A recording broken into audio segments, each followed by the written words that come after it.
Pokémon Scarlet and Violet introduced a new type of form for all the Pokémon to reappear as, Paradox Pokémon. Not only are these new Pokémon forms a lot cooler looking than the originals, but they also have different typings and much higher stats, which can be further boosted in the Sun or Electric field depending on the Pokémon. These new Paradox Pokémon are really powerful. With how strong they were banned during the first season of competitive Pokémon battles in Scarlet and Violet. Maybe this was just to give some of the other new Pokémon a chance in the limelight. Once Series 2 began though, Paradox Pokémon were allowed to be used. Naturally, if you wanted a strong Pokémon in your team, why wouldn't you just go and select the Paradox Pokémon? Why would you bother with the weaker versions?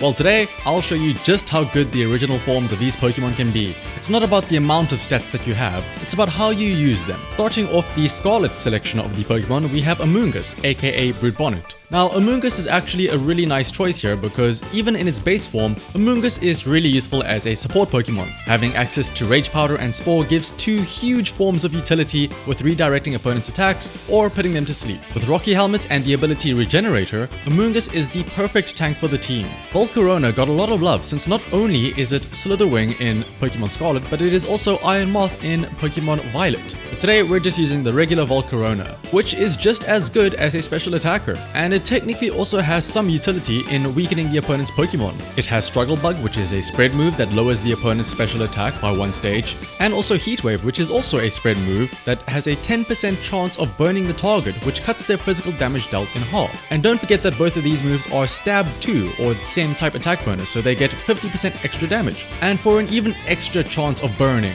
it also has the ability Flame Body, which has a 30% chance of burning a Pokemon when they make contact with it. The last Scarlet Pokemon will be Roaring Moon, aka Salamence. It's no Garchomp or Hydreigon, but it can still do great single target damage with moves like Dragon Claw, Dual Wing Beat, or Iron Head, all of which can be stabbed if it terrestrializes into Steel. This damage can be even further boosted since it's holding a Life Orb. Now then, onto the Violet Pokemon. First off, we have Iron Thorns, aka Tyranitar. Now once again, Tyranitar was actually used quite a lot during the first competitive season, oftentimes though paired with other Pokemon who could make use of the Sandstorm such as Lycanroc or Greavard. But Tyranitar by itself is still no joke though.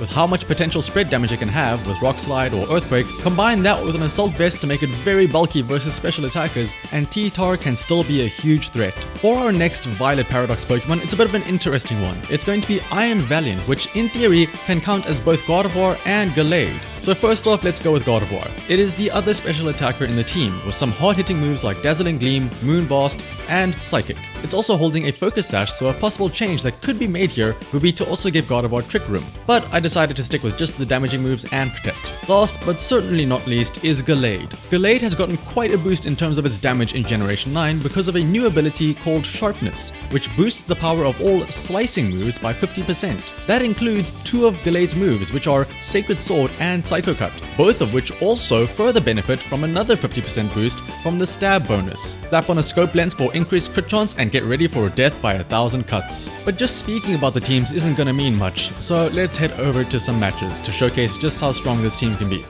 This battle here looks like a great example since the enemy team has 3 Paradox Pokemon. For our lead, we'll take Gallade and Amoonguss for some early damage potential, and we'll have Tyranitar and Volcarona in the back. So it looks like they're gonna lead with Hatterene and Mimikyu, so predicting a possible Fake Out from the Mimikyu and Trick Room from the Hatterene, I'll let Amoonguss use Spore on the Hatterene, and I'll also terrestrialize Gallade into a Ghost type to be immune to a possible Fake Out and to get bonus damage on Shadow Sneak on the Hatterene, which is gonna be super effective. No point in going into the Mimikyu, but it looks like they are going to actually switch out and bring in a Torkoal instead. I was gonna say, there's no point in using Shadow Sneak or anything like that against the Mimikyu because of course Mimikyu has Disguise, so the first instance of damage isn't really going to do that much. You first need to break that Disguise first. I do now put Gallade at a possible disadvantage because Mimikyu probably does have Shadow Sneak as well, so here comes Shadow Sneak, and yeah, you can see it does not do a lot of damage, but thankfully we do still have Spore going onto the Torkoal, which is really nice, so that puts it to sleep at least. But as you'll see here in a second, unfortunately, they do have the Lumberry, which wakes it up. Meanwhile, instead of using Fake Out, Mimikyu actually ends up using Trick Room. So basically, they got to set up for free, while I did close to nothing on turn 1. So seeing this Torkoal out in the field under Trick Room, I decided to shift my focus to stalling it out instead. By having Amoonguss use Protect, I probably could have protected with Gallade too here, but instead, I decided to switch Volcarona in, assuming that it would survive, being Fire type and everything. I didn't want to switch Tyranitar in because Tyranitar doesn't have Protect, and since Volcarona has Protect, I would figure maybe we could stall this out a bit longer. So naturally, with the Torkoal out under Trick Room, what they do is they're probably going to Terastallize into Fire here, of course, get even more damage on that Eruption. But again, like I said, Amoonguss is protecting, and Volcarona, it doesn't resist because it is part Bug, part Fire, so it does still take neutral damage. But we should be fine, I would like to think at least. So there's the Amoonguss protecting, and they use Shadow Sneak first, like I said. They saw the Gallade Ghost, they tried to Shadow Sneak. But thankfully, very lucky for us, Volcarona's Flame Body kicks in, which burns the Mimikyu, meaning that it basically does half physical damage from here on out. And there's the Eruption from the Torkoal, and let's see how much damage it does to Volcarona. Well, you know what? It does a lot of damage, but the main thing is that Volcarona survives. That is all that matters. So, not too bad of a turn if I don't say so myself. And now, of course, the burn will still tick away at the Mimikyu. So there are still 3 more turns left of Trick Room that need to be stalled out. So instead of risking the double protect on the Amoonguss, I just straight up switch to Tyranitar, while instead Volcarona protects. And this is because, you know, since Tyranitar has that Assault Vest and it is going to have Sandstream up now, that means that Tyranitar should have very, very bulky special defense. Physical defense I don't have to worry too much about because, like I said, Mimikyu is burned. Any physical damage from Mimikyu is going to be very, very little if it does go onto the Tyranitar, which it does with Shadow Sneak here. And you can see it barely did anything. It did 4 points of damage. I mean, it did help that it was risked, but still. And the Eruption from the Torkoal, let's see how much this does against the Tyranitar. Remember, Assault Vest and Sandstream makes it do practically no damage. Again, it is resisted as well, but still. It did about, like, what, 20 damage? Tyranitar is sitting very pretty in this scenario right here. And the sand is also going to chip away at both the Mimikyu and the Torkoal, which is very nice. So knowing that Tyranitar is pretty safe here, I can go for a Rock Slide and opt to protect again with the Volcarona. Because even though we are still under Trick Room, or rather we are still under Trick Room, so even if I try and attack, they could go first, but instead they switch out Torkoal, so that was what I was worried about anyway. That was why I was trying to protect. And instead they send in Iron Hands. And knowing our luck, of course, we do end up getting the double protect on the Volcarona. And the Rock Slide comes in, and it, of course, does break the Disguise on Mimikyu. Meaning that following attacks can now do some decent damage. And the Mimikyu is using Curse on to the, let's see, Tyranitar. So, in hindsight, we could have had Volcarona attack here. We probably could have actually KO'd the Mimikyu here since we broke the Disguise, and also done some decent damage onto the Iron Hands. But hindsight is always 20/20. So of course we get more tick damage from the Sandstorm against the Mimikyu, which is getting dangerously low now because of both the Fire and the Sandstorm.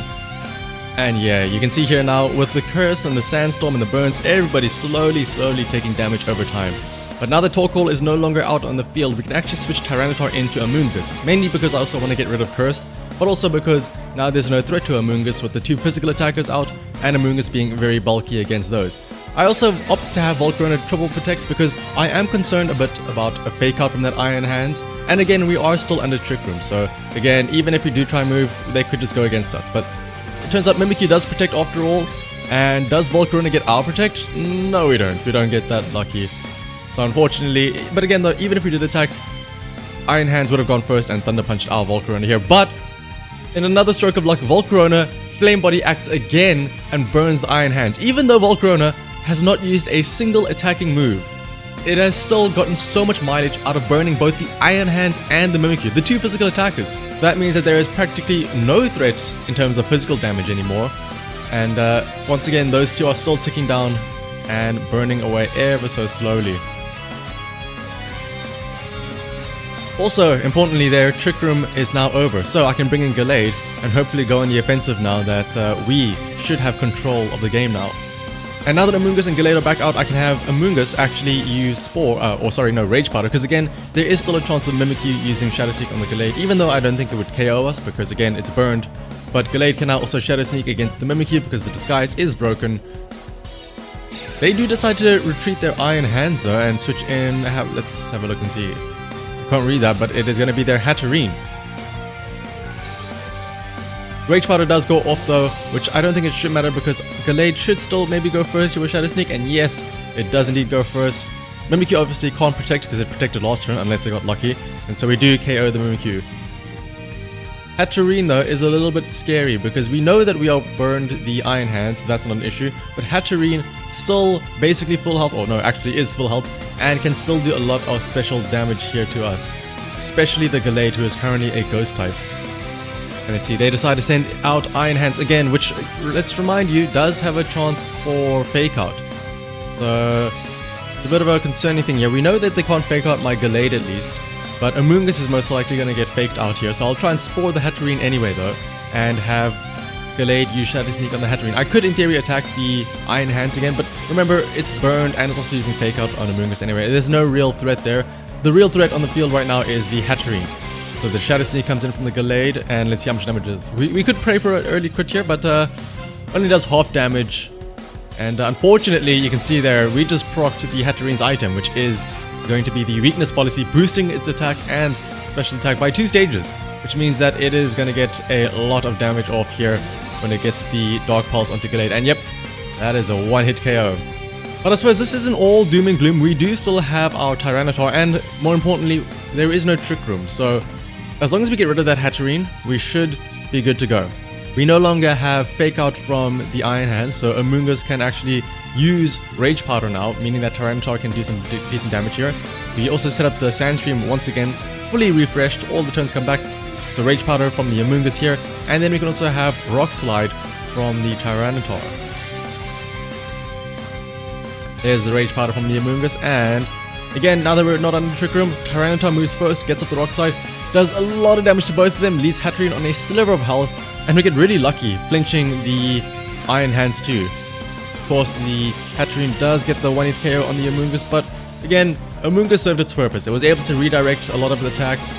That was all I could ever ask for. And the Sandstorm actually could be what we needed to get rid of the Hatterene right here. The sliver of health, just enough to be taken away by the Sandstorm. Meaning that the final Pokemon now are an Iron Hands, who is incredibly weak, who has basically a quarter or even less health, who is under burn and in the Sandstorm, and now Torkoal is out. Meanwhile, we also have a Tyranitar who has a pretty decent amount of health here, although the Sandstorm does get wiped away by the sun. So we're going to use Earthquake here. He does still have Assault Vest, so we are still kind of sitting pretty here, and we should be moving first. So their Torkoal actually protects, which honestly I think is kind of beneficial to us maybe, because that means that we pretty much guarantee a KO onto the Iron Hands. So the following turns now, it'll be a one-on-one. A focused Earthquake onto a single target should do a decent amount of damage now. But it's all a matter of who does more damage. They probably can have Earth Power maybe, because there's no way they use Eruption or anything like that. So let's see, single target Earthquake. We could just KO right here now though, but oh, dangerously close. Its next turn should be a KO, but they have Solar Beam though. Solar Beam in the sun, no sand on Tyranitar, but it does have Assault Vest. Let's see how much will it do. It's gonna be super effective, but we have enough. Assault Vest Tyranitar is just bulky enough to survive a Solar Beam, and of course, there's pretty much nothing they can do after that, so of course they forfeit. And yeah, that just goes to show you don't need Paradox Pokemon. These Pokemon are just fine as is. Here, of course, are the movesets and the stats and everything like that for the Pokemon, and the rental code as well if you would like to use it. But honestly, I just really like this team because of, like I said, even though they don't have the best stats, they aren't the strongest ever, being able to use them in a smart way is what will help you overcome those situations. Like, if it weren't for trying to stall out that Trick Room, if it weren't for having Volcarona burn away at those Pokemon, if it weren't for switching out at the correct times, this would have been a very different battle. But yeah, hopefully you enjoyed this team though, and you look forward to using it. If you did like this and you are wanting some other cool Pokemon teams, do consider subscribing and stay tuned for some future videos. Until then though, bye bye.